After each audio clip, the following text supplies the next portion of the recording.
Hey guys, Big CT here. Well, just finished watching Over the Limit, and I gotta say one thing. Man, that John Cena can take a licking and keeps on ticking. And not only not take a licking, but he can, yeah, I mean, all those injuries, all that stuff, the skull crushing finale on the steel chair, getting hit, the steel chair on the head, getting whipped, getting caned, getting everything else happen to him, and still come out with a smell of roses. It's it's amazing. It would be just as realistic if he actually had some red potion from Zelda and drunk it down and then healed himself up. Or maybe like one of those fairies or something that, after he's down, he can just swirl and everything else like that and would have got back up 100%. That would have been more realistic than what we had tonight. Now, I'm not one of those people who think Cena is the ruiner of worlds or Cena is going to destroy pro wrestling or what have you. But you know what? We have to realize the hate should not be on John. You shouldn't hate John for all the stuff and everything else like that. He's just being told what to do. He's being told by people that the people want to see him basically no sell or attack after basically a glorified handicap match. Like, no sell, all of that stuff. They love it. And the kids do. The kids love seeing it. And everything else. And the kids back in the day, when I was a little kid, I loved seeing when Hogan got back up and everything else. But here's the thing that really just sets the fact of everything else. The problem with Cena today. The problem is that it's the same thing month after month after month. Cena doesn't have the luxury of what Hulk Hogan had. That is, Hogan had the luxury of, well, having basically the entire, what, couple months off, 3 or 4 months off. No one got really sick and tired of it. People, Hogan was an event. Austin and The Rock were an event. You rarely saw these guys actually fight. That sort of thing. They were kept away from each other. They had other opponents and everything else. They never, they were shown, sparingly. And that's what people have fond memories of Austin and Austin, Rock, and Hogan. Before he overdosed, before the over, but until he got to WCW, and he just, they just basically did the same thing with they're doing now. They just overexposed him, which is the problem Cena has nowadays. He's so overexposed that people will not take him seriously anymore. It's like people are just like, you know what? It would be nice to have Cena look vulnerable, look like he actually is seen quitting or what have you. It looks good. And I agree, that does, but here's the problem with it, boys and girls. The problem is that once he looks bad. He looks vulnerable with guys, with Sheamus and everything else, but here's the problem. They're not getting over it. They're being pushed too fast. The Miz should, honestly, someone like Sheamus' push should have happened to The Miz.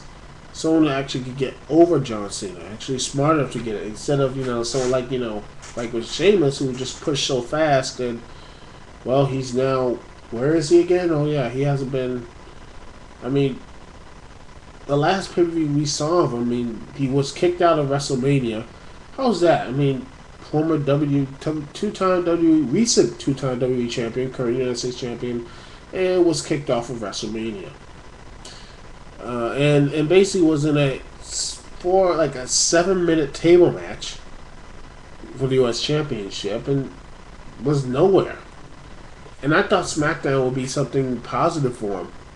I know it's still early, but it just goes to show you that what happens when you have someone, you don't push people too far. And, by the way, this is my camera stand, by the way. You don't push somebody, too quickly. You don't push someone like the first time That's why what happened to Sheamus is that he was supposed to be seen as rival early, and so Cena can't get grip of. But the problem is, he needed a crowd. He didn't get over, and became part of just the background, and then he just completely forgotten. And that's not really all Sheamus' fault either. It's the way the WWE presented him. They treated him, they presented him as like the one opponent Cena can't get over, one opponent Cena doesn't get, but they barely feature him. Seeing that, once again, they needed to go with the whole Cena Batista thing. And it just really does suck, because I just pissed me off, because why can't you have Cena look like a decent threat? Why do you have to have Cena, why can't someone be booked to have a decent threat with John Cena? Miz never looked like a threat. In fact, to be real, his entire reign, he was basically, he was basically pushing to the background. He was pushing the background, and his only time he got the full spotlight was him and Jerry Lawler. And I mean real. Let's look, Miz never got a true shot, in my personal opinion. He got some stuff around the arm, but yet that got overshadowed with him and CM Punk. And Jerry Lawler, he was basically focusing, but yet that was he is basically a third man between him and Michael Cole. And when he finally got to Cena, it's basically Cena rocked. He never been his own independent guy in person in the feuds. He never was. All he was just someone to be. He was just a no one. He was just a prop. Just like he wasn't really there. He wasn't really focused.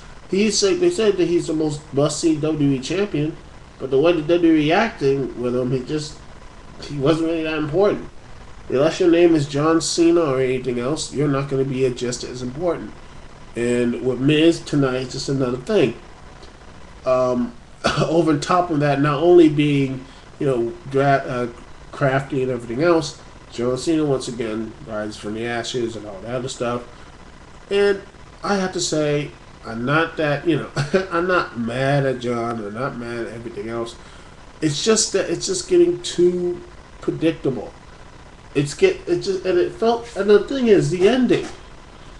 It felt like it just felt like the pay-per-view was rushed. Like, they had like 1 minute, but yet they had 5-10 more minutes. Why rush an ending so quickly and everything else? I understand Miz is a coward and everything else, but go out like that. No, it just didn't sit right with me.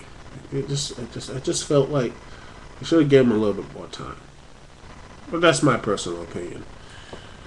And until somewhere in the WWE and someone with the brains and what have you can realize that maybe we should actually, the reason why Hogan was looked fondly is not because he was a comeback, but the people who was against him.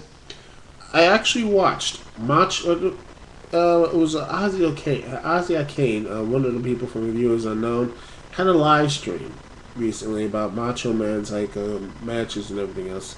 The late great Macho Man, and I saw the Macho Man's first big world title match with him and Hulk Hogan. Now and believe me, and the thing that really shocked me was Macho Man looking actually not only competent with him. He won by countout and he didn't win the championship, but the way he left the immortal Hulk Hogan beaten down, bloody at points. He left him lying. That made Macho even more so. Even though he went for the Intercontinental title, people looked up and noticed him. And he did pick up the victory. That is what happened. He is not, and that made him a threat to Hulk Hogan. A true threat. He didn't win the championship, but he was just someone who lingered and lingered. And as time went on, he was right there as a friend, ally, and probably one of his most difficult opponents, Macho Man. And of course, he had Andre, Million Dollar Man, Ric Flair, and the list goes on and on and on. Heck, even The Undertaker and everything else. The thing is that you had to build up legitimate threats to Hogan, and and that's what the missing part of the WWE.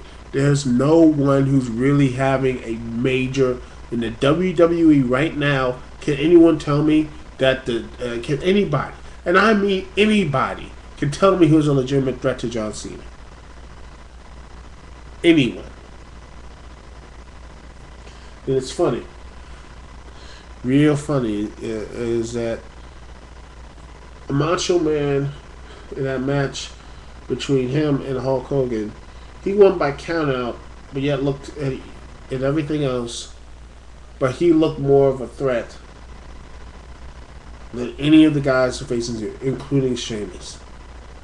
Because he left Hogan lying down, beaten down, busted open, and everything else. And he won only by countout. He didn't win the championship. He, like I said, he was built as someone who can stand up to him. And that's what's missing in the WWE. No one can do that to John Cena and everything else.